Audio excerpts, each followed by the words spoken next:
श्रील प्रभुपाद की श्रीमद् भागवतम की जय। गौर प्रेमानंदे ओम नमो भगवते वासुदेवाय। ओम नमो भगवते वासुदेवाय। ओम नमो भगवते वासुदेवाय। ओम नमो भगवते वासुदेवाय। ओम नमो भगवते वासुदेवाय।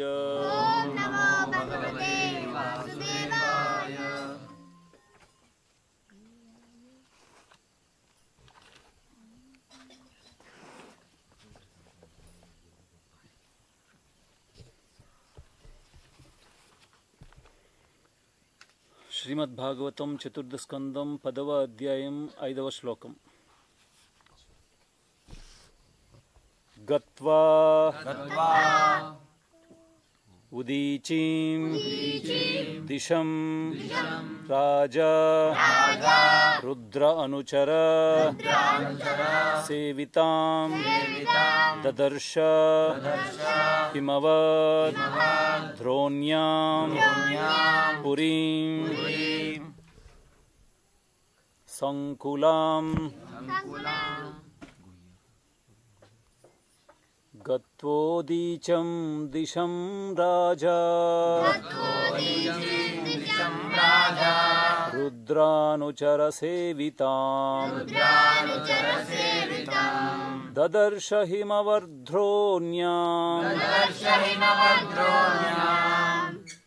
पुरीं गुह्यकसंकुलाम्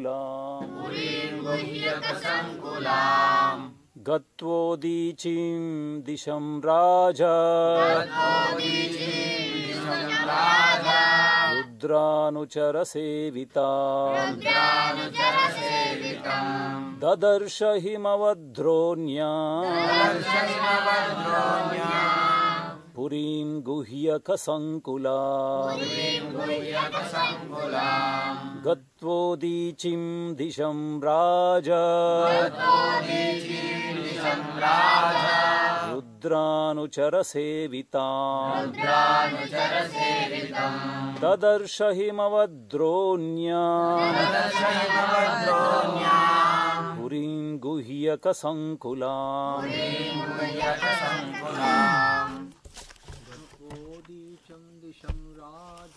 गत्वोदीचं दिशं राजा रुद्रानुचर सेवितां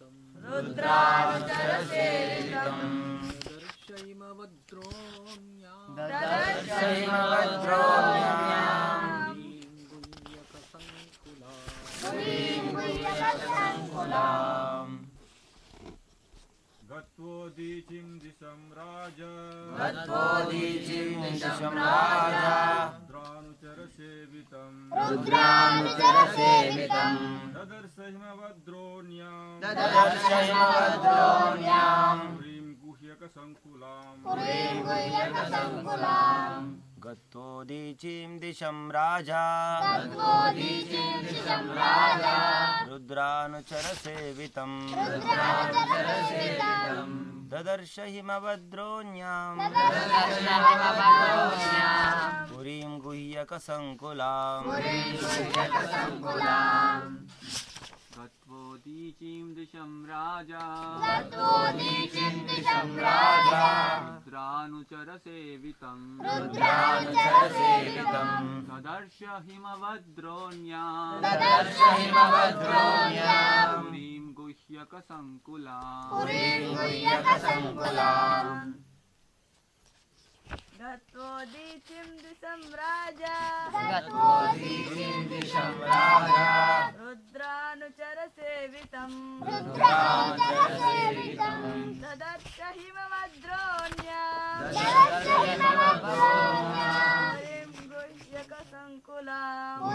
गुह्यकसङ्कुलाम् गत्वोदीचिं दिशं राजा रुद्रानुचरसेवितं ददर्श हिमवद्रोण्यां पुरीं गुह्यकसङ्कुलाम्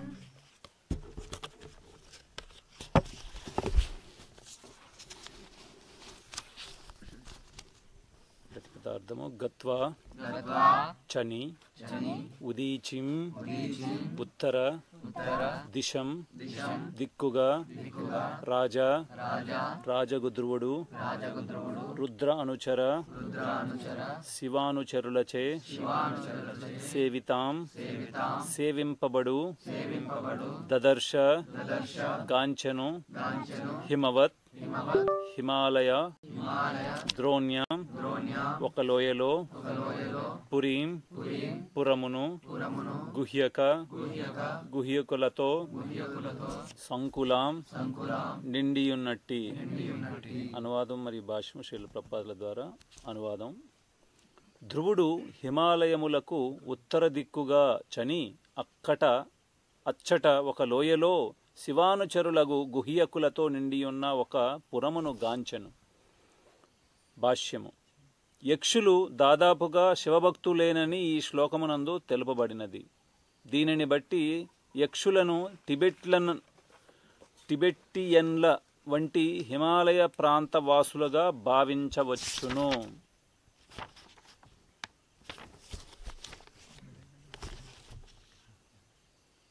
ఓం అజ్ఞానతిమిరాంధస్య జ్ఞానాంజనశలాకయా చక్షురున్మిలితం యేన తస్మై శ్రీగురవే నమః. శ్రీచైతన్యమనోభీష్టం స్థాపితం యేన భూతలే స్వయం రూపకదా మह्यं దదాతి సుపదాంతికం. వందేహం శ్రీగురౌ శ్రీయుతపథకమలం శ్రీగురున్ వైష్ణవాంశ శ్రీరూపం సాగ్రజాతం సహగణ రఘునాథానితం తం సజీవం సాద్వైతం సావధూతం పరిజన సహితం కృష్ణ చైతన్యదేవం శ్రీ రాధాకృష్ణపాదాన్ సహగణ లలితా శ్రీ విశాఖాన్వితాన్. हे कृष्णा करुणा सिंधु दीनबंधो जगतपते गोपेश गोपिका कांता राधा कांता नमोस्तु तप्त कांचन गौरांगी राधे वृंदावनेश्वरी शिवानुसुति देवी प्रणमामि हरिप्रिय वांछा कल्पतरुभ्यश्च कृपा सिंधुभ्यैव च पत्तानां पावनेभ्यो वैष्णवेभ्यो नमो नमः. श्री कृष्ण चैतन्य प्रभु नित्यानंद श्री अद्वैत गदाधर श्रीवासादि गौर भक्तवृंद. हरे कृष्णा कृष्णा कृष्णा हरे हरे हरे राम राम राम हरे हरे. శ్రీల ప్రభుపాదులు ఒక ప్రవచనంలో చెప్తుంటారు. అంటే మొత్తం ఈ ప్రపంచంలో ముఖ్యంగా 2 రకాల జనులు ఉంటారని. అందులో ఒకరు దైత్యులు, ఇంకొకరు దేవతలు. అంటే దితిపుత్రులు అదితిపుత్రులు ఆదిత్యులు ఆ విధంగా.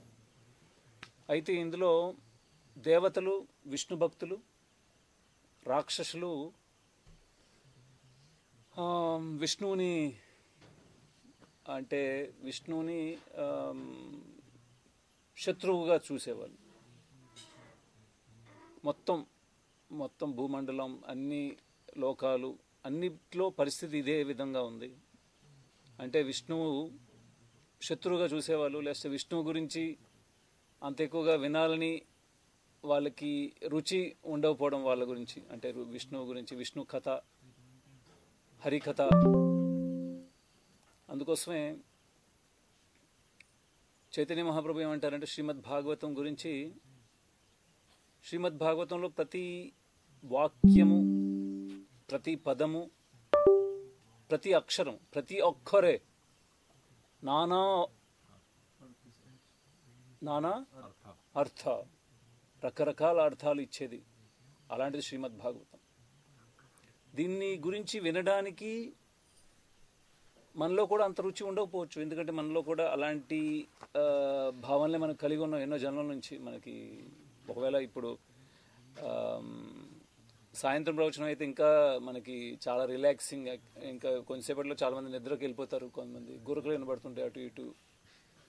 అంటే మనం ఏ కేటగిరీలో ఉన్నామో మనం తెలుసుకోవచ్చు. అంటే విష్ణువు కథ జరుగుతుంది, మనం వినడానికి అంత మనకి ఇష్టం లేదు కదా. అందుకోసమే ఎవరైనా ఇప్పుడు ఫీస్ట్లో ఎవరైనా పడుకుంటారా? ఫీస్ట్లో ఎవరైనా నిద్ర వస్తుంది ఎవరికైనా? ఈ టైంలో కూడా ఫీస్ట్ ఇచ్చామంటే రాత్రి 9 ఫీస్ట్ ఇవ్వండి, ఎవరైనా నిద్రపోతారా? నిద్రపోరు. అంటే ఒక ఇంట్రెస్ట్ అనమాట, దాంట్లో రుచి. కానీ ఈ విష్ణు కథ గురించి, కృష్ణ కథ గురించి మనకి ఇంట్రెస్ట్ లేదంటే మనం తెలుసుకోవచ్చు మనం ఏ స్థితిలో ఉన్నాం. ఇక్కడ మనలో కూడా కొంతమంది చాలా దూరంగా ఉంటారు. ఎప్పుడు కథ అయిపోద్ది, వెళ్ళిపోయి పడుకుందాం, ఏదైనా చేద్దాం, లేకపోతే ఎప్పుడు అయిపోద్ది అనే ఉద్దేశంతో ఉంటాం. ఎందుకంటే మనం ఇంకా మన చేతన అనేది వికాసం కాలేదు. దీని గురించి పరమ పూజ భక్తి వికాస స్వామి మహారాజ్ ఒక ప్రవచనంలో ఏమంటారంటే, నాకు గుర్తున్నంత వరకు ఇది భక్తి సిద్ధాంత శాస్త్రి మహారాజ్ గురించి చెప్పుకుంటారు. భక్తి సిద్ధాంత శాస్త్రి మహారాజ్ ఎవరైనా ఈ ప్రవచనంలో నిద్రపోతే వాళ్ళకి చాలా చాస్టైజ్ చేస్తారు, అంటే మందలిస్తారు. ఏ విధంగా అంటే చెప్తున్నారు గురు మహారాజ్, భక్తి సిద్ధాంత శాస్త్రి మహారాజ్ ఏమనే వాళ్ళని, మీరు ఎలాగ పడుకోగలుగుతారు? ఇది భాగవత్ కథ అవుతుంది, ఇక్కడ చాలామంది దేవతలు కూర్చొని ఉన్నారు, వాళ్ళు వినడానికి చాలా శ్రద్ధగా ఉన్నారు, మీరు ఎలా పడుకోగలుగుతారని అడుగుతారు. అంటే ఇది సామాన్యమైనది కాదు. విష్ణు కథ ఎంతోమంది దీనికి వినడానికి ఎంతో నిష్ఠతో, ఎంతో ఇష్టంతో ఉంటున్నారు. అందుకోసమే భాగవతం ప్రారంభమయ్యే ముందే సుఖదేవ్ గోస్వామి మనకి ఏదైతే ఇంట్రెస్ట్ లేదో ఈ విష్ణు కథ, కృష్ణ కథ, దాని గురించి బాగా గడ్డి పెట్టారు మనందరికీ. చూడండి ఏమని చెప్తున్నారు ఇక్కడ.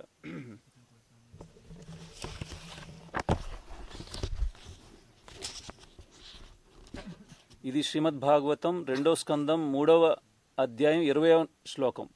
ఇందులో చెప్తున్నారు, one who has not listened to the messages about the prowess and marvelous acts of the personality of Godhead, and has not sung or chanted loudly the worthy songs about the Lord, is to be considered to possess ear holes like the holes of snakes and a tongue like the tongue of a frog.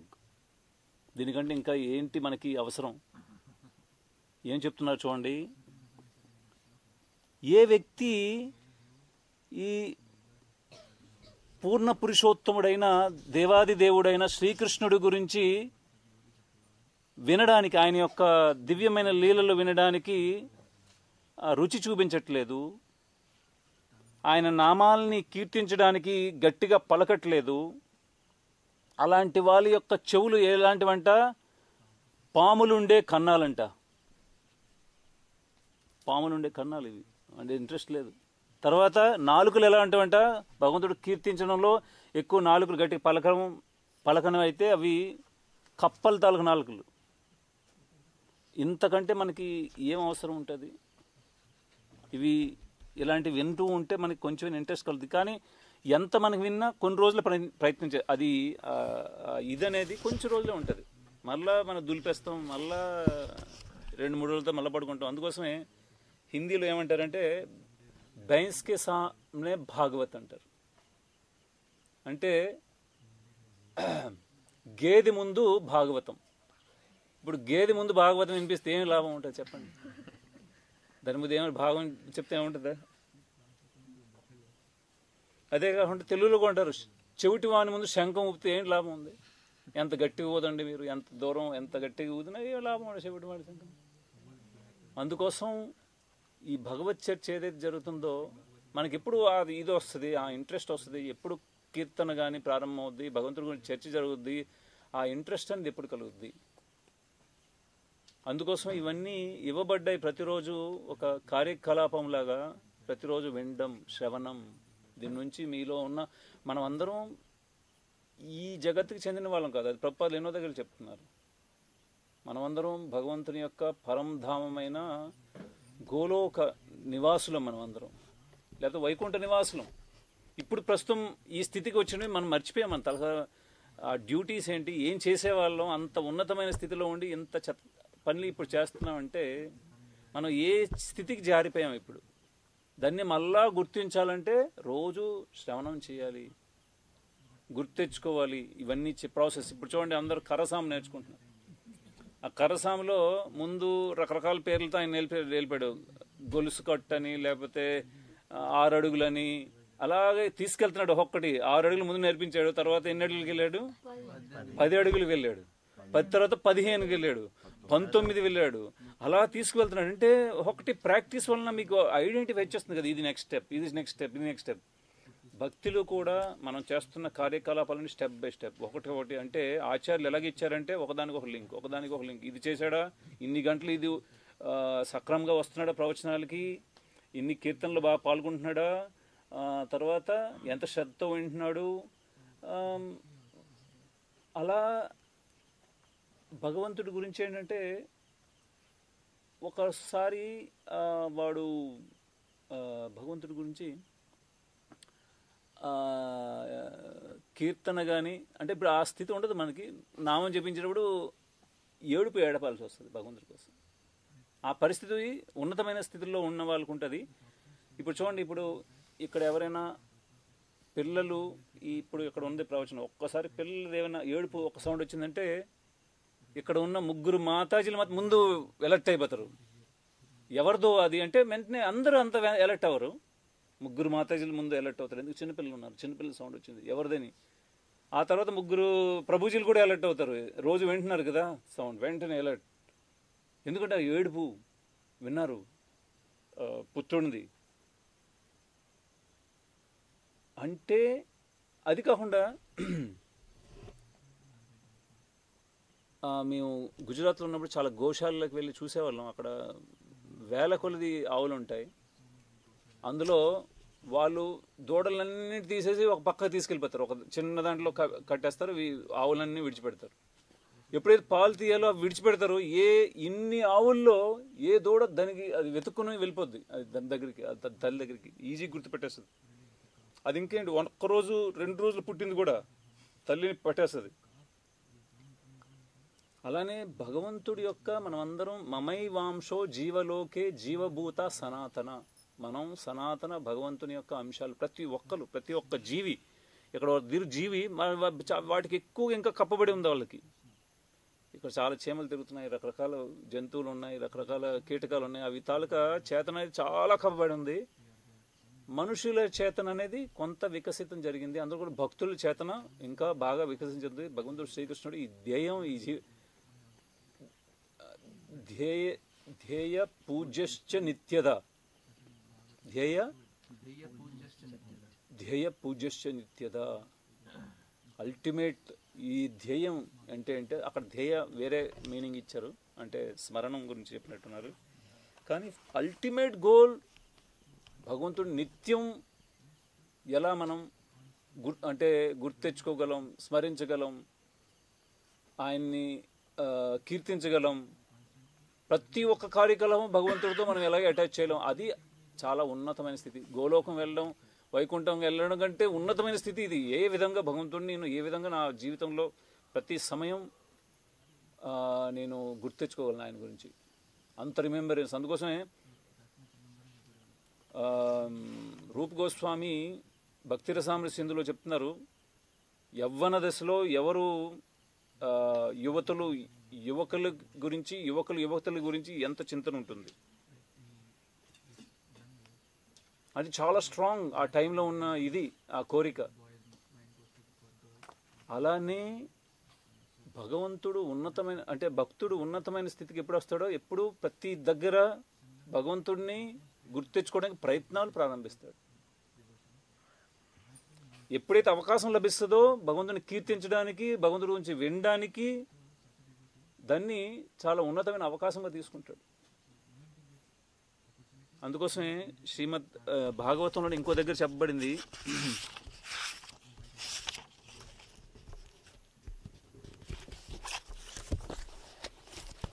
ఇది 3వ స్కందం 5వ అధ్యాయం 13వ విదుర మైత్రేయికి చెప్తున్నాడు. చూడండి, for one who is anxious to engage constantly in hearing such topics, Krishna Katha gradually increases his indifference towards all other things. Such constant remembrance of the lotus feet of the Lord Krishna by the devotee who has achieved transcendental bliss vanquishes all his miseries without delay. ఏమంటున్నారు, ఎవరైతే చాలా ఆతుర అంటే ఆతృత నిత్యం భగవంతుడి గురించి వినడానికి ఆతృత, కృష్ణ కథ గురించి వాళ్ళది క్రమంగా వాడి యొక్క వేరే వస్తువుల మీద ఉన్న ఆకర్షణ అంతా క్రమంగా తగ్గిపోతుంట. ఈ ఆతృత చాలా ముఖ్యం. భగవంతుడి గురించి వినాలి, కీర్తించాలని ఆతృత ఏంటంటే క్రమంగా బయట ఉన్న ఆసక్తులన్నింటినీ తీసేస్తుంది.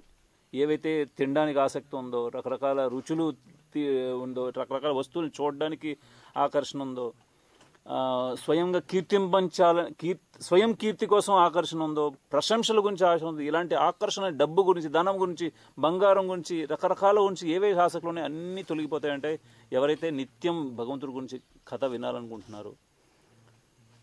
అలాంటి స్మరణ, ఆ భగవంతుని యొక్క దివ్య పాదపద్మాల యొక్క స్మరణ ఏమవుద్దంట, ఆయనకి చాలా దివ్యమైన ఆనందాన్ని ఇచ్చి ఆయన యొక్క అన్ని శోకాలని పూర్తిగా నాశనం చేయగలదు వితౌట్ డిలే. ఏమీ ఇంకా ఎక్కువ జాప్యం లేకుండా. ఇది ముఖ్యం, వితౌట్ డిలే. ఇది ఎవరు చెప్తున్నారు? Vidura to Maitreya Muni. Vidura indirectly చూస్తే ఆయన కూడా ఒక మహాజనే అనుకోవాలి. ఎందుకు అనుకోవాలి? యమధర్మరాజు. వయం ఎవరు చెప్తున్నారు? ఇది ఈ శ్లోకం ఎవరు చెప్తున్నారు? స్వయంభూ నారద శంభు యమరాజు చెప్తున్నారు. వయం అంటే నేను చెప్తున్నాను, నేను కూడా అందులో ఉన్నాను. ఆ విదురుడే ఆయన యమధర్మరాజు. మరి విదురుడే వినగ చెప్తున్నాడు. అంటే ద్వాదశ మహాజనులలో చాలా విలువైనది, చాలా ఇంపార్టెంట్ భగవంతుడి గురించి వినడం. దీంట్లో మనం ఏం జాప్యం చేయకూడదు. నిద్ర వస్తుందంటే సాయంత్రం పూట డే టైంలో ఏదో ఒక సమయం తీసుకొని రెస్ట్ ఇవ్వండి, సఫిషియెంట్. దాని నుంచి తప్పించుకోగలరు. సమయం బట్టి ఉండడం, ప్రతిరోజు ఏదైనా మిస్ అయితే కొంచెం దుఃఖం కలిగి ఉండాలి. ఈరోజు నేను క్లాస్ మిస్ అయ్యానే, ఈరోజు ఈ ఆరతి మిస్ అయ్యానే, ఈరోజు ఇన్ని నామాలు కరెక్ట్గా జపించలేము. ఈ బాధ అనేది, ఈ చింతన అనేది, ఈ చింత అనేది చాలా ఉన్నతమైన స్థితికి తీసుకెళ్ళిపోతుంది భక్తుడిని. లేకపోతే ఎన్నో జన్మలు ఎత్తాం, ఇలాంటి కష్టాలే పడతాం, రకరకాల సమస్యల్లో. ఒక జన్మని ఎందుకు పూర్తిగా టార్గెట్ చేయడం, లక్ష్యం చేయడం, ఈ జీవితాన్ని భగవంతుడికి అర్పించడానికి పూర్తిగా తయారు చేయడం ఈ జీవితాన్ని. అందుకోసం ఈ ట్రైనింగ్ ఇవ్వబడింది, రోజు భగవంతుడి గురించి వినడం. ఇక్కడ ఈ శ్లోకంలో ధ్రువ మహారాజ్ ఉత్తర దిశగా వెళ్తున్నారు. ఉత్తర దిశ అంటే హిమాలయాలు ఉన్నాయి. ఎందుకంటే ధ్రువుడు యొక్క సోదరుడు ఉత్తముడు యక్షుల ద్వారా చంపబడిన. అంటే ఇక్కడ ఏం తెలియజేస్తున్నారంటే ఇండైరెక్ట్గా ఒక విధంగా తెలియజేయాలంటే ఒక క్షత్రుడి యొక్క లక్షణాల గురించి తెలియజేయబడుతుంది. ఒక్కొక్కరు ఒక్కొక్క విధంగా ఆలోచించవచ్చు. అంటే క్షత్రియం అనేది అంత చాలా అంటే రాజు అనుకుంటే ఏమనుకుంటారు, బాగా ఎంజాయ్ చేసే ఇది అనుకుంటారు. అంటే రాజభవనంలో ఉంటాడు, కిరీటాలు పెట్టుకుంటాడు, రకరకాల రోజు వజ్రాభరణాలు వేసుకొని సింహాసనం మీద కూర్చొని ఉంటాడు, రకరకాల భోగైశ్వర్యాలు అనుభవిస్తాడు అనుకునే ఉంటారు. కానీ క్షత్రియ ధర్మం అనేది అంత కఠోరమైన ధర్మం అని చెప్పారు. ఇంత ఈజీ కాదు. ఎవరైనా యుద్ధానికి పిలిస్తే వెళ్ళడమే. అందుకే ఎప్పుడు కత్తి పట్టుకుని ఉంటాడు ఆయన. అంటే యుద్ధంకే కోసం కాదు, ఎవరైనా తప్పు చేస్తే వెంటనే కత్తి తీసేస్తారు. ఇంకేం చిన్న చిన్న పనిష్మెంట్లు కాదు, పూర్తిగా తల నరికేయడం, అవన్నీ దానికోసం రెడీగా ఉంటారు వాళ్ళు. అంటే ఏ విధంగా క్షత్రియ ధర్మం కఠోరమైనది మనం తెలుసుకోవచ్చు. అంత సరళమైనది కాదు. ఎవరైనా జోదానికి పిలిస్తే జోదం ఆడాలి. ధర్మరాజు అందులోనే చిక్కున్నాడు కదా. అంటే ధర్మము ఏంటి పాటించాలి? యుద్ధేచ్ఛ పలాయనం. అంటే క్షత్రియ ధర్మం అంటే ఎంత వీరోచితమైనది. యుద్ధంలో పలాయనం అనేది వాళ్ళకి చాలా నీచమైన కార్యం. అంటే మరణమో వీరస్వర్గమో ఇది డిసైడ్ చేసుకోవాలి వాళ్ళు. దాని ప్రకారం ఎంటైర్ క్షత్రియ ఫ్యామిలీ, క్షత్రాని అంటే క్షత్రియుని యొక్క భార్య కూడా, వాళ్ళ పితృలు పిల్లలు అందరూ ఆ విధంగా తయారై ఉంటారు. యుద్ధం అంటే ఒక రెడీ. అంటే వాళ్ళకి పగ ప్రతీకారాలు తీసుకోవాల్సి వస్తుంది. ఎందుకంటే వాళ్ళ యొక్క ప్రజల్ని రక్షించడానికి. ప్రజ అంటే ప్రతి ఒక్క జీవి, ఆ రాజ్యానికి సంబంధించిన అన్ని జీవుల యొక్క సంక్షేమం కోసం వాళ్ళు వాళ్ళ అంటే జీవితాలు త్యాగం చేయడానికి చాలా సిద్ధంగా ఉంటారు. అందులో ముఖ్యంగా ఇక్కడ యక్షులు ఉత్తర దిశలో ఉన్నారని చెప్పారు. టిబెటియన్ లాగా చూపించుతున్నారు ఇక్కడ.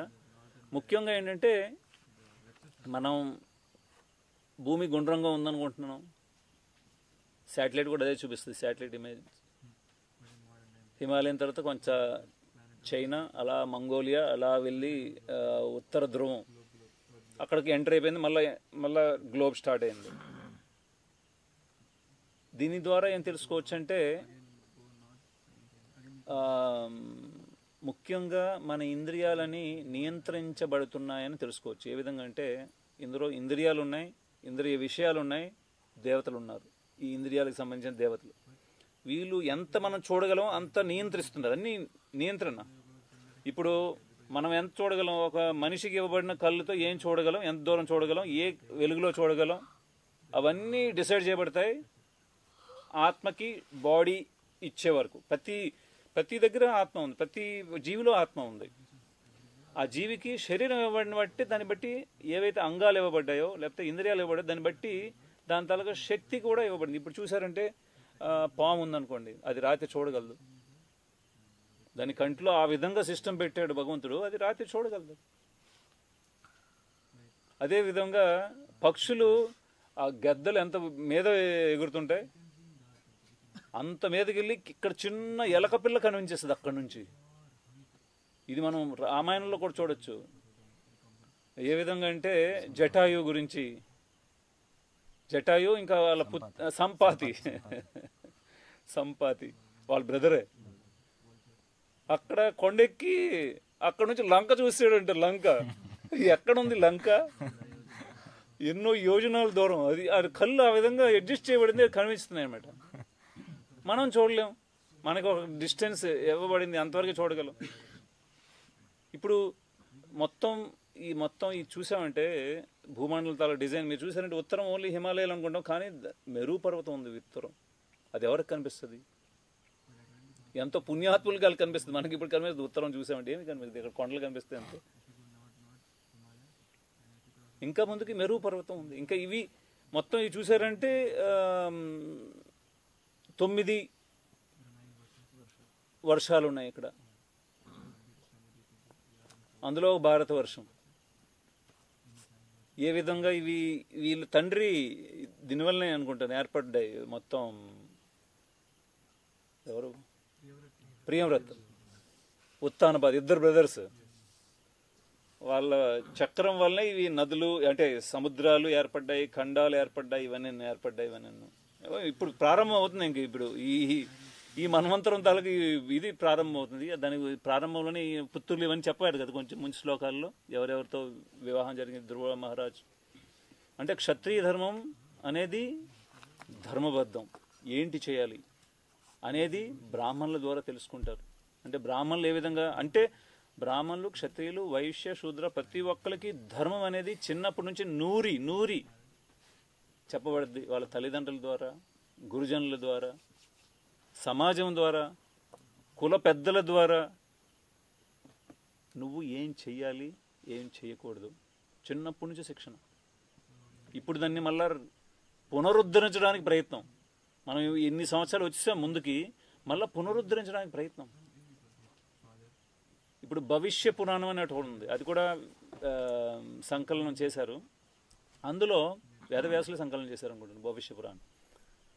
అందులో కలియుగం ఏ విధంగా పతనం చెందుతుంది అని ప్రారంభం నుంచి చెప్పారు. ఏ విధంగా అన్ని కొంతమంది రాజుల పేర్లు కూడా అందులో చర్చించబడి జరిగింది. అంటే చాణక్య, చంద్రగుప్త, తర్వాత ఎలా విధంగా డిగ్రేడ్ అయిపోతుంది, ఈ రాజుల వంశాలు తగ్గిపోతాయి, తర్వాత ప్రజాస్వామ్యం ఇలాంటివి వస్తాయి, ఏ విధంగా మనం పతనం చెందుతాం అనేది కలియుగంలో పతనం అనేది స్పష్టీకరణ అందులోనే చేస్తారు. భవిష్య పురాణం, భవిష్యం ఎలాగెళ్తుంది, భవిష్యత్తు అంటే ఈ డిగ్రేడ్మెంట్ అంటే మళ్ళా వెనక్కి వెళ్ళామంటే ఇప్పుడు ఉన్న సినిమాలు కానీ లేకపోతే ఇప్పుడున్న వ్యవస్థ కానీ ఈ రాజరికమాన్ని లేకపోతే రాజుల పద్ధతుల్ని, బ్రాహ్మణుల్ని చాలా నీచంగా చూపించే చాలా సినిమాల్లో. దానివల్ల అందరికీ ఒక రాజు అంటే ఏ విధంగా భోగించేవాడు, ఒక బ్రాహ్మణుడు అంటే అందరి ద్వారా రకరకాలుగా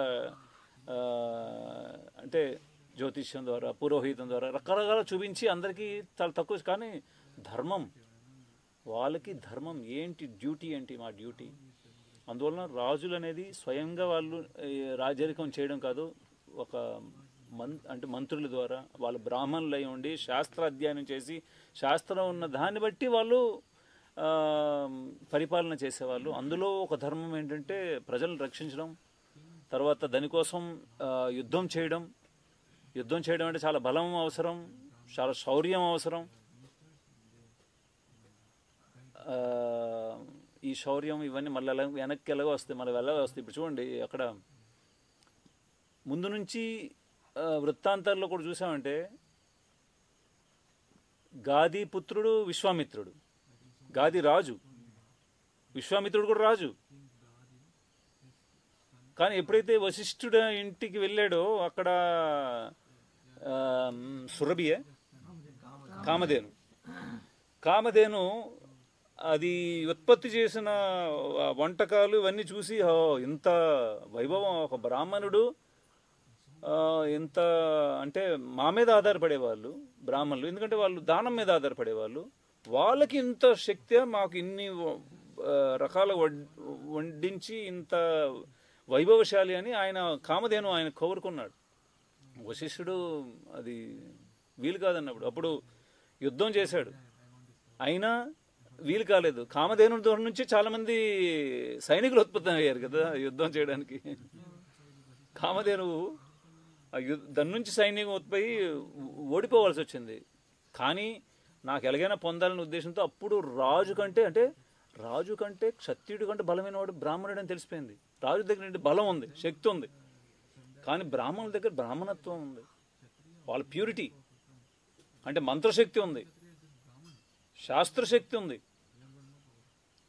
దాని ముందు క్షత్రియుడి తాలూకు బలం ఏమీ లేదు. దీని నుంచి నేను బ్రాహ్మణుడు అవ్వాలనుకుని ఆయన తపస్సు చేశాడు. ఆయన తపస్సు అంతా 60,000 సంవత్సరాలు తపస్సు చేసి తర్వాత మేనక అయిపోయిందంతా చూశారంటే ఆయన బ్రహ్మర్షి అవ్వాలనుకున్నాడు.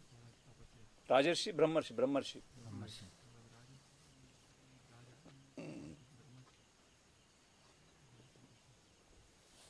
అంటే బ్రాహ్మణి యొక్క శక్తి ఎంతో మనం తెలుసుకోవచ్చు. అక్కడే కాకుండా ఇక్కడ శృంగి శ్రాపం ద్వారా తెలుసుకోవచ్చు. పరీక్షిత్ మహారాజుకి శాపించగలిగాడంటే ఒక చిన్న బాలుడు అంటే ఏంటి ఆయన క్వాలిటీస్ ఏంటి. అయినా ఇది మనం శృంగిని మనం ఎక్కువ ఇది చేయలేము ఇక్కడ, ఎందుకంటే ఇదంతా విధి ద్వారా జరుగుతుంది కొంత, అది కూడా అనుకోవచ్చు. అక్కడ తర్వాత విశ్వామిత్రుడు మేనకకి పుట్టిన శకుంతల, అంతే కదా. మళ్ళీ శకుంతల దుష్యంతుడికి పుట్టినది భరతుడు. ఎందుకంటే క్షత్రియ యొక్క స్పిరిట్ ఉంది కదా అందులో. భరత మహారాజు ఆయన చిన్నదనం అంతా ఆశ్రమాల్లో గడిచింది. శకుంతలకి విడిచిపెట్టేశాడు కదా దుష్యంతుడు. కానీ ఆ లోపల క్షత్రియ రక్తం ఉంది కాబట్టి అక్కడ పులులతో యుద్ధం చేసేవాడు. పులులు సింహాలతో యుద్ధం చేసేవాడు చిన్న బాలుడు అయినప్పుడే భరతుడు. అంటే ఏం బలం ఉంటుంది వాళ్ళకి అంటే. అందుకోసం అంటారు సైకో ఫిజికల్ నేచర్, ఒక మానసిక శారీరక ప్రతి ఒక్కరికి ఇవ్వబడింది ఎన్నో జన్మల నుంచి. ఈ జన్మలో కూడా మనకి ఇవ్వబడింది. కానీ ఇప్పుడు ఉంటుంది ఎంత మన శారీరక మానసికం ఎలాంటిదంటే మిక్స్డ్, అంత అల్లకల్లోలం జరిగిన సమాజంలో మనం ఉన్నాం. ఎన్నో తరాల నుంచి ఈ మిక్సింగ్ స్టార్ట్ అయిపోయింది ఒక కలియుగంలో. దానికంటే ముందు ప్యూరిటీ, ఇంకా ప్యూరిటీ. తరాల్లో ఈ వివాహాలు ఆ విధంగా జరిగేవి. ఎవరికి ఏది ఎలా ఉండో దాన్ని బట్టి వివాహాలు, దాని పుట్టే పుత్రులకి అదే క్వాలిటీ. ఇప్పుడు విదురుడు కూడా దాసీపుత్రుడు అయిపోయాడు. దాసీపుత్రుడు అయినప్పటికీ సింహాసనం మీద కూర్చోబెట్టలేదే, సింహాసనం మీద కూర్చోబెట్టలేదు, రాజరికం ఇవ్వలేదు. ఎందుకంటే క్వాలిటీస్ అన్నీ వస్తాయి కాబట్టి. వాళ్ళ తల్లిదండ్రుల యొక్క చేతన, వాళ్ళ వంశంలో ఉన్న చేతన, ఎన్నో జన్మలది అంతా కలిసి ఆ పుత్రుడికి ఆ క్వాలిటీస్ వస్తాయి కాబట్టి ఆ బలం, ఆ మానసికత, ఆ ధర్మము. అందుకోసమే మన తాలూకా వైదిక సంస్కృతి ధర్మం అనేది చాలా ముఖ్యం. ఇప్పుడు ధర్మం అనే పదానికి పూర్తిగా నిర్వచనం మన వాళ్ళకి కూడా తెలీదు. తెలుగు వాళ్ళకి అంటే మన భారతీయులు కూడా ధర్మం అనేది పదాన్ని విడిచిపెడేస్తున్నారు. ధర్మం అనేది ఎక్కడ ఉపయోగిస్తున్నారు? ఎక్కడ వాడికి ఏదైనా అన్యాయం జరిగితే అప్పుడు ధర్మం అనే పదం తీస్తాడు బయటికి. ఇదేమైనా ధర్మమా అంటాడు. అంతేగాని మామూలు సమయంలో ఎప్పుడు ధర్మం అనేది గుర్తుకు రాదు. ఎవరైనా మోసం ఇదేమైనా ధర్మం అని చెప్పండి మీరు అప్పుడు అంటాడు. ఎంతవరకు ఆడు పీకల మీదకి రాదో ఏదో సమస్య, అప్పుడు వరకు ధర్మం అనే పదం ఇప్పుడు వాడు. అందుకోసమే వర్ణాశ్రమ ధర్మము. వర్ణ గురించి, ఆశ్రమం గురించి, ధర్మం ఏంటి, నీ డ్యూటీ ఏంటి, అది తెలియజేసేది వర్ణాశ్రమం. దానికి ముందు దైవీ అని పెడితే మీరు ఇవన్నీ చేస్తూ కృష్ణుడిని విడిచిపెట్టేశారంటే మీరు శ్రమ ఏవేహి కేవలం ఏమీ పొందలేదు. ఈ రాజకారికాలు, ఈ ధనాలు, సంపాదనలు అన్నీ వృద్ధా. కృష్ణుడిని మీరు ఒకవేళ కొలవపోతే. ధర్మస్వానుష్ఠిత పుంసాం విశ్వక్షేణ కథాసూయ నోత్పాదయతే యది రతిం శ్రమ ఏవహి కేవలం. మీ తాలూకా అన్ని కార్యకలాపాలు అంటే సమాజం పట్ల, మీ తాలూకా కుటుంబం పట్ల, అన్నిటి పట్ల మీరు, రాజ్యం పట్ల, అన్నిటి పట్ల మీరు మీ తాలూకా అంటే మీ తాలూకా ధర్మాన్ని చాలా చక్కగా పాటించిన కృష్ణుడి పట్ల ఒకవేళ ఈ జన్మలో భక్తి అనేది మీ హృదయంలో ఏర్పడిపోతే శ్రమ పడ్డారు, మీరు ఏం పడలేదు, ఏమి మీరు సాధించింది ఏమీ లేదు, జీరో అని చెప్పబడుతుంది. అందుకోసం ఉన్నతమైన లక్ష్యం ఎంత వేగం మీరు తెలుసుకుంటారో, కృష్ణుడు భగవంతుడు, ఆయనతో సంబంధం ఎంత వేగం ఏర్పరచుకుంటారు, ఆయన గురించి కీర్తిస్తారు. ముఖ్యమైనది పిలుపు. ఆయనకి ఎలా పిలవగలుగుతున్నారు మీరు? ఆ పిలుపు ఆయనకి వెళ్తుందా లేదా? ఇప్పుడు చూడండి, కొన్నిసార్లు ఊర్లో, సిటీస్లో ఎగ్జిబిషన్స్ పెడతారు. ఎగ్జిబిషన్స్లో కొన్నిసార్లు కొన్ని స్టాల్స్ ఉంటాయి. ఆ స్టాల్ ఏంటి, చాలా ప్రొడక్ట్స్ పెడతారు. అందులో సోప్స్, టూత్పేస్ట్, రకరకాలు పెట్టి అలా పెడతారు. మీకు కొన్ని డబ్బులు ఇచ్చి రింగ్స్ కొనాల్సి వస్తుంది. రింగ్స్ ఎప్పుడైనా చూసారు మీరు? Rings, steel rings. ఒక 10 రూపాయలు ఇస్తే 10 రింగ్స్ ఇస్తాడు. మీరు వెయ్యాలి దాని మీద. ఏదైనా రింగ్లో పడిందని కూడా వస్తువు మీకు ఇచ్చేస్తారు. అందువలన అత్యాసతో మనం ఏం చేస్తాం, చాలా జాగ్రత్తగా ఈ సోప్ మీద, అంటే ఎంత కాస్ట్లీ వస్తుంది కొంచెం దూరంగా ఉంటుంది, దాని సైజు కూడా పెద్దది ఉంటుంది, దాంట్లో పడదు. కానీ మనం ముందు అదే టార్గెట్ చేసి వేయడానికి ప్రయత్నం చేస్తాం. అంటే ఎంత కాన్సన్ట్రేషన్, అది పొందాలనే ధ్యేయం, ఆ వస్తువుని పొందాలనే. అలానే మనం మాల ఒక్కొక్కటి జరుపుతున్నాం అంటే అప్పుడు అంత ఉందా, ఏంటి పొందుతున్నాం అసలుకి, అసలు సామాన్యమైనదా మీకు, ఏంటి ఇచ్చేశారు భగవంతుడు అతన్ని ఈ మాల రూపంలో మీ చేతిలో ఇచ్చేశారు, ఆయన పెట్టుకున్నారు. ఒక్కొక్క అడుగు ఆయనకి ఇచ్చుకుంటున్నారు. ఏ విధంగా సుధాముడికి ఆయనకి ఇచ్చేసుకున్నారు భగవంతుడు. ఒక్క నడుస్తున్న కొలిది భగవంతుడు అతను అమ్ముడుపోతున్నాడంట ఆ భక్తిని చూసి. మరి ఆ భక్తి ఎప్పుడు కలుగుద్ది మనకేమైనా చేతనలో వస్తుందా, ఏదో విధంగా ఫినిష్ చేయాలని ఫినిష్ చేస్తున్నాం, ఏదో విధంగా అది గొప్పతనమే. ఫినిష్ చేస్తున్నారు ఏదో విధంగా 16 మాలు చేసే వాళ్ళు ఉంటే. నాకు కొన్నిసార్లు సందేహం వస్తుంది, ఇన్ని ప్రోగ్రాంలు అటెండ్ అవుతున్నారు, ఇంత ఎక్కువ శ్రమ చేస్తున్నారు, వీళ్ళు 16 మాలు చేయగలుగుతున్నారు, సందేహం కూడా ఉంటుంది. 16 మాలు ఎప్పుడైతే 16 మాలు పతనం చెందుతున్నామో మనం చెయ్యం, సరిగ్రమంగా చెయ్యం. ఇదో పెద్ద లక్ష్యం 16.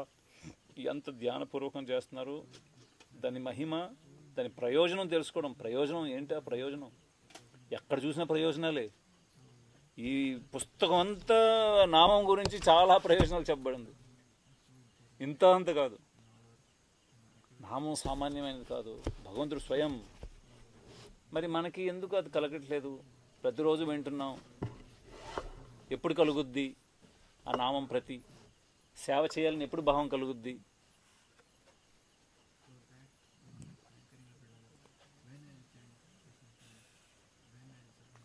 ఈ భావం ఇంకెంత సమయం ఉంది? మనకి సమయం కూడా మనకు తెలియదు. ఎంత సమయం ఉందో మన దగ్గర, మనకు సమయం తెలియదు.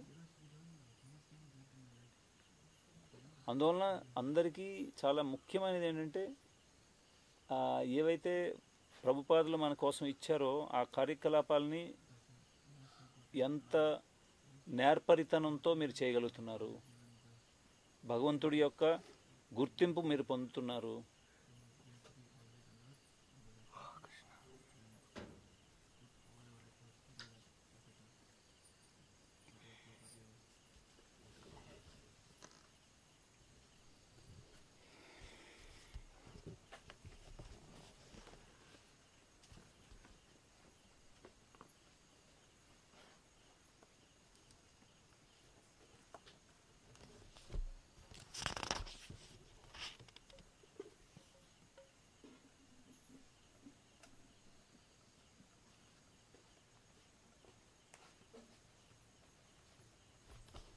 అలానే గురుప్రసాద్ స్వామి మహారాజ్, ఆయన యుఎస్లో ఉంటారు.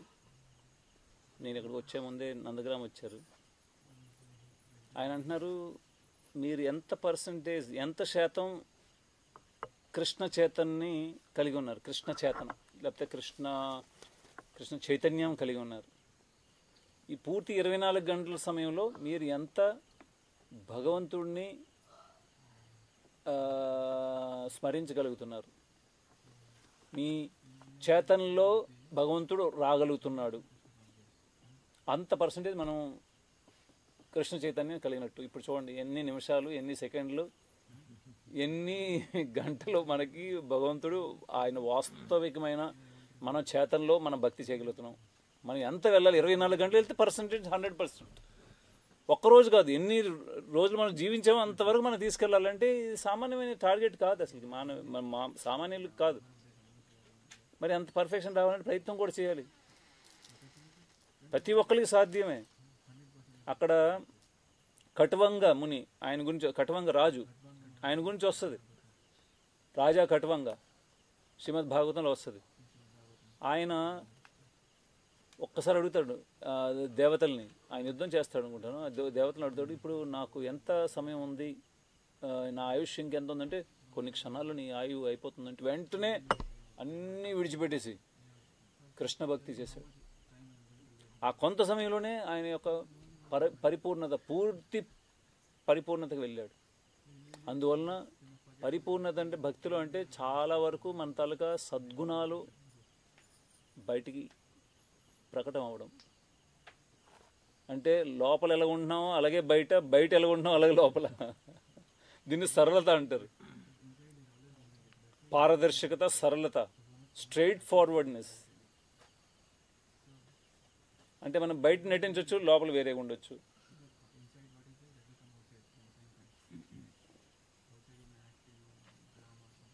అందువలన మనం మన తాలూకు గుణాల్లో రోజు చేస్తున్న కార్యకలాపాల్లో ప్రతి సమయంలో మనం ఎవరితో ఎలా వ్యవహారం చేస్తున్నాం,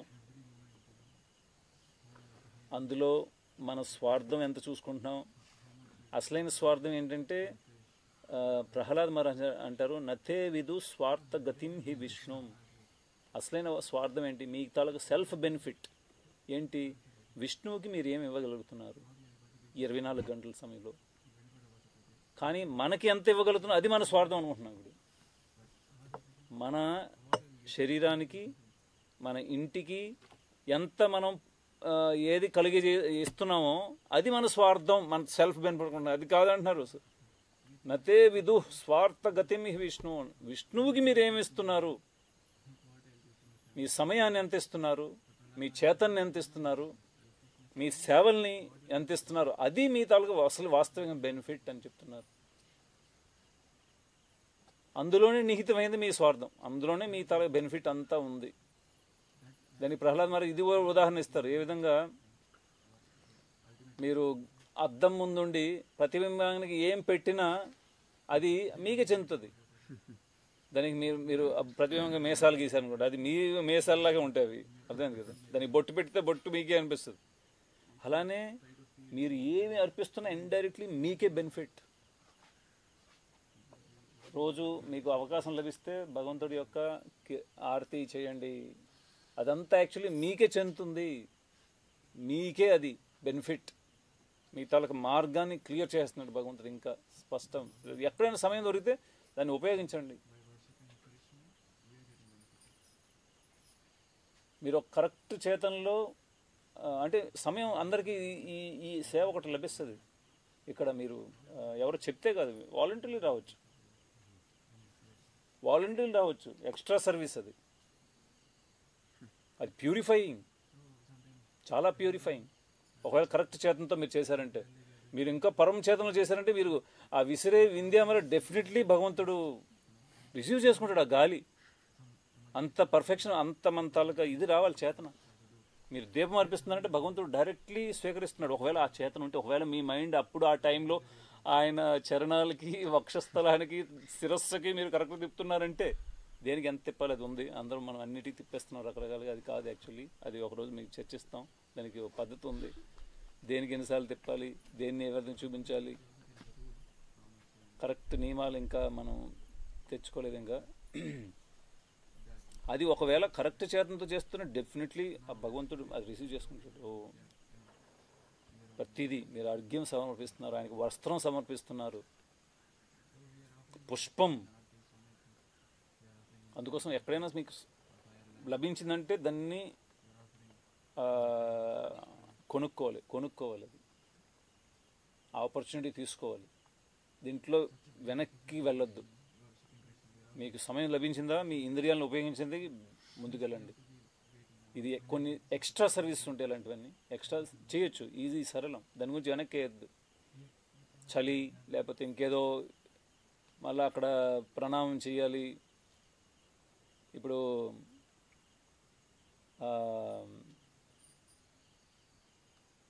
ఎప్పుడైతే రథయాత్ర జరుగుతుందో బరోడాలో ఏంటంటే, బరోడా ఇస్కాన్లో ఆల్టర్లో మూడు ఆల్టర్లు అనుకోండి. ఒకటి చైతన్య మహాప్రభు, అంటే గౌర్నితాయ్, రాధాకృష్ణులు, రాధాశ్యామ్ సుందర్, ఇటుపక్క జగన్నాథ్, బలదేవ్, సుభద్ర, మహారాణి. అయితే రథయాత్రలో స్నానయాత్ర తర్వాత మూసేస్తారు. అంటే ఒక ఆల్టర్ క్లోజ్ అయిపోద్ది. అంటే ప్రతిసారి శంఖం ఊదిన తర్వాత 2 దగ్గరలే ప్రణామం చేయాలి. ఒక దగ్గర తప్పేమో, ఇంకో 3వసారి వంగవసరం లేదు. అలాంటి చేతన మనం కలుగుంటా తప్పేమో, 3 దగ్గర వంగవసరం లేదు, పూజ చేయవలసిన లేదు, ఏం చేయవలసిన లేదు. అలాంటి చేతన మనం కలిగి ఉంటాం. ఎంత తక్కువ ఉంటే అంత మంచిది. మన సమయానికి తగ్గించేయాలంటే మేము రెడీ అయిపోతాం. భగవంతుడి గురించి కీర్తించాలన్నా, జపించాలన్నా, ఆయనకి శ్రమ పడాలన్నా, సేవ చేయాలన్నా ఎంత తగ్గిపోతే అంత మనకు మంచిది అనుకుంటాం. ఎందుకంటే భౌతికంగా మనం దాని మన తల చేతన అనేది చాలా అవుట్ అయిపోయింది. దాన్ని ఏమంటారంటే ఆఫ్సెట్ అయిపోయింది. ఆఫ్సెట్ ఎలా ఉండాలో, కరెక్ట్గా ఉండాలో ఆఫ్సెట్. విముఖ చేతస, ఎందుకంటే ఇంద్రియార్థ, వాడు ఇంద్రియార్థం కోసమే వాడు చేతస. అసలైంది కృష్ణ ఇంద్రియ అర్థం కోసం మనం ప్రయత్నించాలి. అప్పుడు మళ్ళా అలైన్మెంట్ కరెక్ట్గా అయిపోద్ది. ఇప్పుడు విముఖ చేతస అయిపోయింది, ఆఫ్ సెట్ అయిపోయింది, మరి కంప్లీట్ అలైన్మెంట్ కంప్లీట్ అలైన్మెంట్ అవుతుంది. దానికోసం ప్రయత్నించాలి. ప్రతి ఒక్కరికి అవకాశం లభించింది. నిద్ర అనేది అస్సలు రాకూడదు. క్లాస్లో వస్తున్నట్టు నిల్చోండి, ఏదో ఒక ప్రయత్నం చేయండి. ఈ సమయం ఏదైతే ఇవ్వబడిందో అన్ని ప్రవచనాలకి కీర్తనలకి సమయం ప్రయత్నం చేయండి రావడానికి. ఏదైతే 4 మాలల కోసం చెప్పారో ప్రయత్నం చేయండి అందరూ కలిసి చేయడానికి. ఎందుకంటే ఎక్కువ బలం ఓకే ఇండివిజువల్గా చేసినా ఓకే, కానీ కొంత ప్రెషర్తో ఉంటాం మనం. అందరి ముందు చెప్పిస్తున్నాం చాలా. అదే ఇంటి దగ్గర వేస్తే ఒక కాలు మీదకి వేద్దాం, ఒక కుర్చీ మీద వేద్దాం, ఇంకొక కుర్చీ వేసుకొని దాని మీద పెట్టి ఆరాంగా చెప్పిద్దాం. ఇదన్నీ రాధేశ్వరు మంచి యాక్టింగ్ చేస్తూ ఇది చేస్తారు డ్రామాలు. ఏ విధంగా అంటే స్టేజ్ మీద డ్రామా చేస్తారు. ఏ విధంగా అంటే మాల పట్టుకుని హరే కృష్ణ హరే కృష్ణ కృష్ణ కృష్ణ హరి హరి అలా వెళ్ళి అక్కడ బోర్డు మీద ఏదైనా నోటీస్ బోర్డు మీద చూసి వస్తారు హరే కృష్ణ హరే కృష్ణ కృష్ణ కృష్ణ హరి హరి హరే రామ హరే రామ. అటు ఇటు తిరుగుతాడు. కొంచెంసేపు సోఫా మీద కూర్చుంటాడు. సోఫా మీద కూర్చుని మామూలు కూర్చుంటాడు. కొంచెం కాలు మీదకి ఎత్తి కొంచెం కాలు మీదకి ఎత్తాడు. ఏ విధంగా కొంచెంసేపు అలా కొంచెం పడుకొని మాల ఇలా పెట్టి హరే కృష్ణ హరే కృష్ణ కృష్ణ కృష్ణ. ఆ తర్వాత కొంత మాల మీద మాల తీసి ఈసివేస్తాడు. అటు సూపర్ పడుకుంటాడు. ఇది ప్రతి ఒక్కరి లైఫ్లో రియల్గా జరుగుతుంది అని చూపిస్తుంది ఆయన.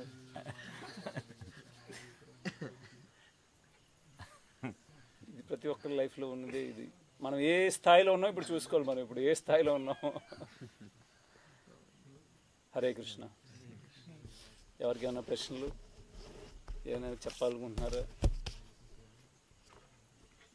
శ్రీమద్ భాగవతం కి, శ్రీల ప్రభుపాద్ కి జై.